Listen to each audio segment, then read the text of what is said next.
Welcome to the Daily Plunge. We are in the book of Deuteronomy, chapter 3.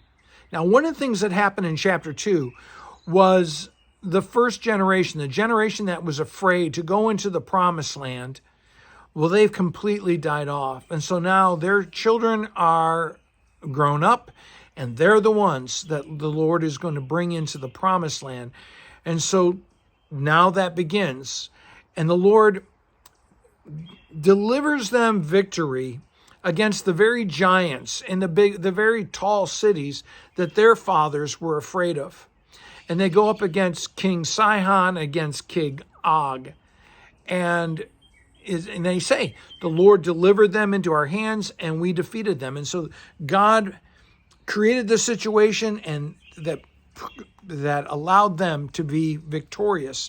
And Og, we're told that his bed is 13 feet long, 6 feet wide. So he's a huge man. And as it says in chapter 2, no city was too tall for us to take because the Lord was giving them victory.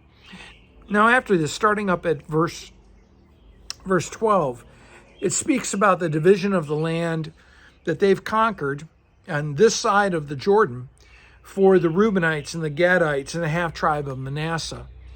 And this is also covered in the book of Numbers.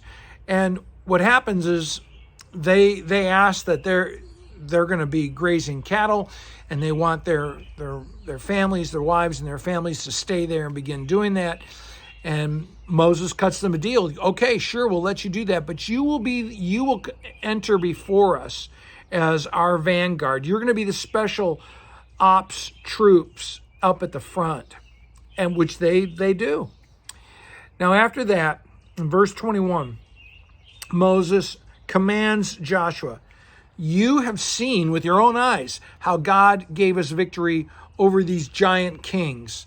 You saw how he brought us out of Egypt. And so you know that God is working for us, and this God will do the same going before you to give you victory. Don't be afraid of them. God is going to fight for you, and he's going to be giving you victory. So he's encouraging Joshua.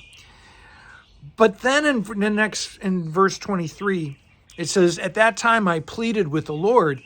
And Moses is like, hey, God, you're doing some great and strong things. You know, I've been working this path for 40 plus years with those stubborn people. So can I still go into the promised land? Because I didn't get to see any of this great victory that they're seeing now. And the Lord says, enough. Don't ever talk about this with me again. I've already settled it. And it's funny because Moses says, it's because of your sin that I couldn't go in. Now, that's not exactly right. I mean, it was because of Moses' own sin.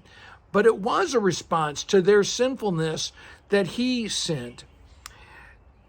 Going on from there, the Lord was angry, wouldn't listen to me. Don't talk to me about this ever again. But he says, I'm going to let you look, and I'm going to let you see the promised land with your own eyes. And the Bible makes a lot about people who have worked for the salvation of others, who have preached about Christ, the prophets, but could not see what God is doing from afar. Moses gets to see the promised land. He's not going to enter it, but he's at least going to see where they're going to go. And sometimes that's what happens in ministry, is that we work for somebody else's victory. Finally, he commissions, he encourages, and he strengthens Joshua. He's preparing his successor. Well, thanks, friends. Have a blessed day.